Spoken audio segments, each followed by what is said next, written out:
What's going on, people? I'm Waterfields1 and this is the PS4 News, your weekly roundup of all the major headlines from the world of PlayStation. If you're new around here and you want to stay up to date, then please do subscribe and turn notifications on. There was no video last week, so apologies for that, but I moved house. I now own a house, which is amazing. Of course, you're not here to hear about that, you're here to hear about the news, so with that said, let's do it. First up this week, developer Red Barrels have confirmed that Outlast Trials is currently in development. Now, this is not a sequel to the main Outlast series, however, it will be set within the same universe. Now, the big feature for this game, of course, is that you'll be able to play it with up to 3 of your friends. Yes, this is a 4-player co-op game. Now, studio co-founder David Chateauneuf said the following: "The Outlast Trials will allow players to face the horrors of the trials by themselves or cooperative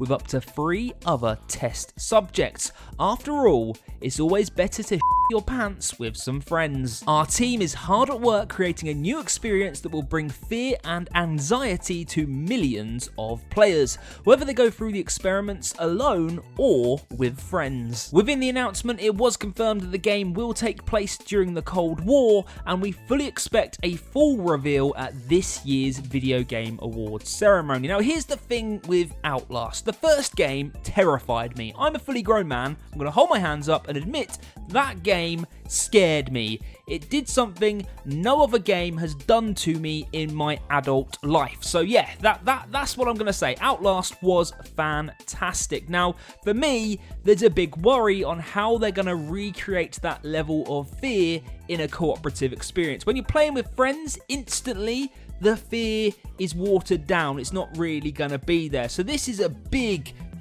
task for Red Barrels, something I'm sure they've got plans for, something I'm sure they will probably pull it off, and I hope they do. And if they do pull it off, it's going to be an exceptional experience. But yes, I am all for Outlast the Trials. It's been confirmed it's currently in development, with a full reveal expected at next week's Video Game Awards. Untitled Goose Game may well launch on the PS4 sooner rather than later. Now, most presumed this game would launch in early 2020. However, the trophy list has been launched on the internet. So yes, we now know what trophies will be as part of the Untitled Goose Game. Now, what this does mean is that when a trophy list hits the internet, the game usually comes out a week later. That's just how it works. So people are presuming that the Untitled Goose Game is more than likely going to be launched next week on the PlayStation Store. Good news for trophy hunters, the game does indeed have a platinum trophy, so happy days. But yes, Untitled Goose Game is more than likely going to launch very soon on the PS4. Kojima Productions have announced a new patch for Death Stranding. It will go live very soon, and it will fix the widely reported vehicle spawn problem that players are having within the game. Basically, if players leave a vehicle in an awkward place, then it spawns in another player's game. It can stop that other player's progression in the game entirely, which is absolutely crazy. So the patch will basically allow people to remove vehicles from their game, hence solving the problem. But yeah, that patch is due for Death Stranding very soon. Atlus have confirmed that Persona 5 Royal will launch on the 31st of March 2020 in both Europe and North America. I do not get the hype for Persona games. Please, someone in the comment section tell me what is so good about the Persona series. The PlayStation Now December update is now live. It adds Formula 1 2019, Wolfenstein The Old Blood, and PlayerUnknown's Battlegrounds, aka PUBG. PlayStation Now has got a really solid lineup, but that's PUBG, F1 2019, and Wolfenstein The Old Blood, now part of the PlayStation Now lineup. It's been heavily rumoured and, let's be honest, fully expected, but yes, Capcom are remaking Resident Evil 3 Nemesis. Capcom, you'd be crazy to not remake this game, especially when you consider how successful both financially and commercially the remake of Resident Evil 2 was and still is. Anyway, the following images on the screen now have been shared all over the internet. They were harvested from the PlayStation Store database, and they show the all-new 2020 version of Jill Valentine, Mr. Carlos Oliveira, and of course Nemesis, who's lurking in the background. Now, the full reveal was rumoured to be at the Video Game Awards. That's now been written off. It won't be there. However, Sony have announced a new State of Play live stream scheduled for the 10th of December, where it's all but pretty much been confirmed that Resident Evil 3 Nemesis Remake will feature as part of that live stream. Now, this is very, very exciting. Even these images look great. I love Resident Evil. I especially love Resident Evil 2 and Resident Evil 3. So for me, as a fan, this is incredible news, and I cannot wait. The other thing to note is that I'm one who continually moans about games being re-released. If you're going to re-release a game, Resident Evil 2 is the perfect example. Make it significantly better. Bring it up to date, then re-release it. And you know what? I will then buy that game again. Same with Final Fantasy VII. They are doing the remake in the right way. It's not just a cheap remaster where they've added a few extra pixels, but predominantly it's the exact same game.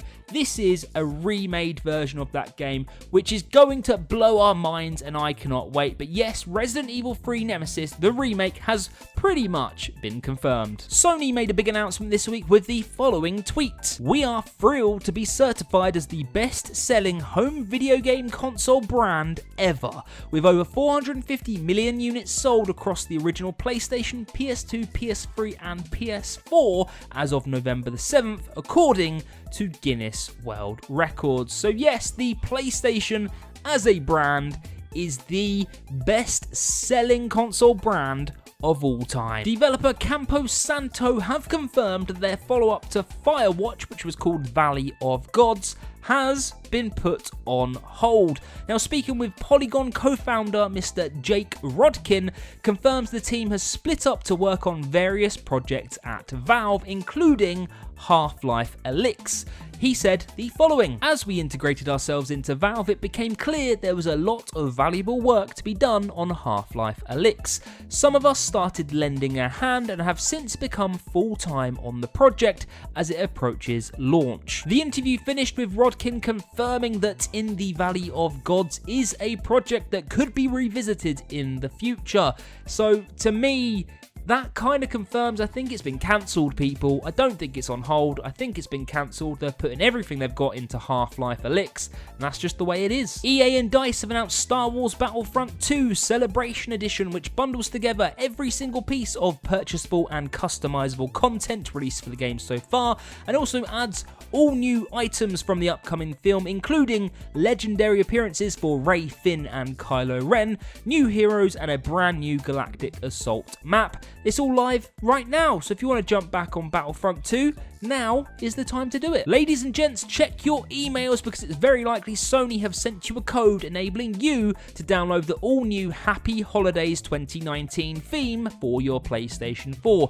It's pretty cool, it makes you feel pretty Christmassy, so enjoy. Merry Christmas, you filthy animal. And a Happy New Year.